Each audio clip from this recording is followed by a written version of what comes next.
കാൽവരിനാഥ മിനിസ്ട്രിയുടെ morning വോയിസിലേക്ക് ആർദ്രമായ സ്വാഗതം.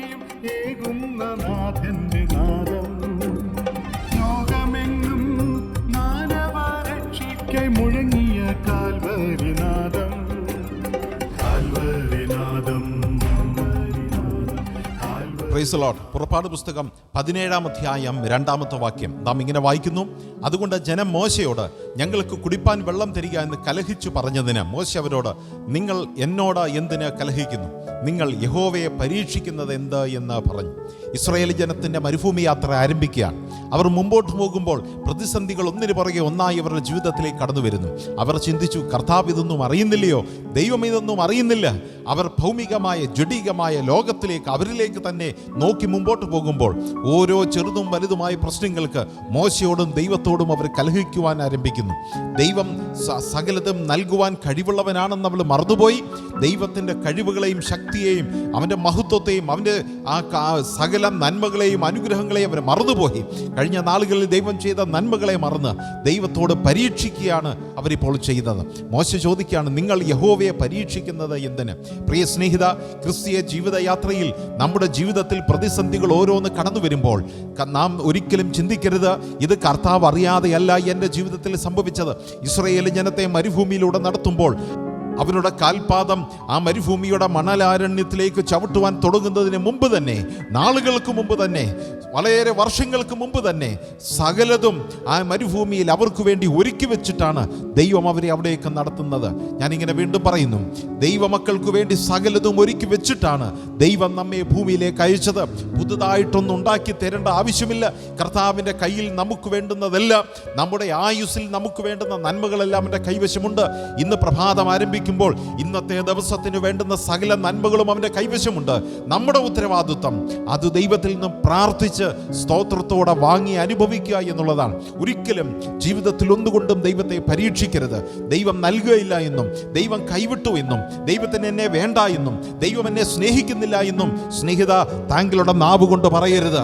മറിച്ച് ഇങ്ങനെ പറയണം, ഞാൻ ഈ പ്രതിസന്ധിയുടെ ഘട്ടത്തിലാണെങ്കിലും, ഞാൻ ഈ കഷ്ടതയുടെ ഘട്ടത്തിലാണെങ്കിലും എനിക്ക് വേണ്ടി സകലതും തരുന്ന ഒരുവൻ സ്വർഗത്തിലുണ്ട്. ദൈവത്തിന് സ്തോത്രം. ഒരിക്കലും ഒരു മനുഷ്യനോട് സുവിശേഷം പറഞ്ഞു. അവനിങ്ങനെ മറുപടി പറഞ്ഞു, നോ, നിങ്ങൾ പറയുന്ന ദൈവത്തിന് ഈ പറയുന്ന കഴിവുകളൊന്നുമില്ല. അവൻ കേവലം ഒരു മനുഷ്യൻ മാത്രമായിരുന്നു. വന്നു, മരിച്ചു, പോയി, എന്തൊക്കെയോ ചില കാര്യങ്ങൾ ചെയ്തു, അത്രമാത്രം. ആ ദൈവദാസന്മാർ തിരികെ ഭവനത്തിൽ വന്ന് ആ മനുഷ്യന് വേണ്ടി പ്രാർത്ഥിച്ചു, ദൈവമേ, അങ്ങ് ജീവനുള്ള ദൈവമാണെന്ന് ആ വ്യക്തിക്ക് ബോധ്യപ്പെടുത്തി കൊടുക്കണം. സുഖശീതളമായ ഭക്ഷണങ്ങൾ കഴിച്ച് സുഖമായ നിലയിൽ ആ പട്ടുമത്തയിൽ അദ്ദേഹം അന്ന് രാത്രി കിടക്കുവാൻ ആരംഭിച്ചു. എന്നാൽ എന്നത്തെയും പോലെ സുഖമായി ഉറങ്ങാമെന്ന് കരുതി. നല്ല AC റൂമാണ്, എല്ലാ നന്മകളും അവിടെയുണ്ട്, ഒന്നിനും കുറവില്ല. പക്ഷേ അന്ന് രാത്രിയിൽ ആ മനുഷ്യൻ്റെ ഹൃദയത്തോട് ദൈവം സംസാരിക്കുകയായിരുന്നു. ഉറക്കം വരുന്നില്ല, എന്തോ ഒരു ഭയം അവൻ്റെ മനസ്സിലേക്ക് കടന്നു വരുന്നു. ഉറങ്ങാൻ കടന്ന അവൻ സുഖമായി പുതച്ചു കടന്ന് ഉറങ്ങുവാൻ ആരംഭിച്ചു. അദ്ദേഹം എഴുന്നേറ്റ് നടക്കുവാൻ ആരംഭിച്ചു. ഒരു വലിയ ഭയം, ഒരു വലിയ പേടി. അന്ന് രാത്രി ഉറക്കം വരുന്നില്ല. വല്ലാത്ത ഭയത്തോട് ആ ദിവസം നേരം വെളുപ്പിച്ചു. പിറ്റേ ദിവസം ദൈവദാസന്മാരുടെ അടുക്കൽ ചെന്ന് അവരോട് പറഞ്ഞു, നിങ്ങൾ പറയുന്നതിനകത്ത് എന്തോ ഒരു സത്യമുണ്ട്.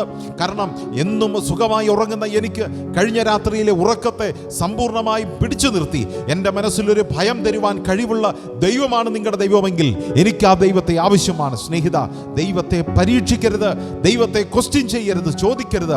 നമുക്ക് വേണ്ടുന്നതെല്ലാം തക്ക സമയത്ത് ഒരുക്കി വെച്ചിട്ടാണ് ഈ മരുഭൂമി യാത്രയിൽ നമ്മെ നടത്തുന്നത്. ഒരുപക്ഷെ രോഗങ്ങൾ, മഹാവ്യാധികൾ, മഹാരോഗങ്ങളൊക്കെ ജീവിതത്തിൽ വരുമ്പോൾ ഭയപ്പെട്ടു പോകരുത്, പേടിച്ചു പോകരുത്. അതിൻ്റെ മറുപടിയും ദൈവം നമുക്ക് വേണ്ടി ഒരുക്കി വെച്ചിട്ടുണ്ട്.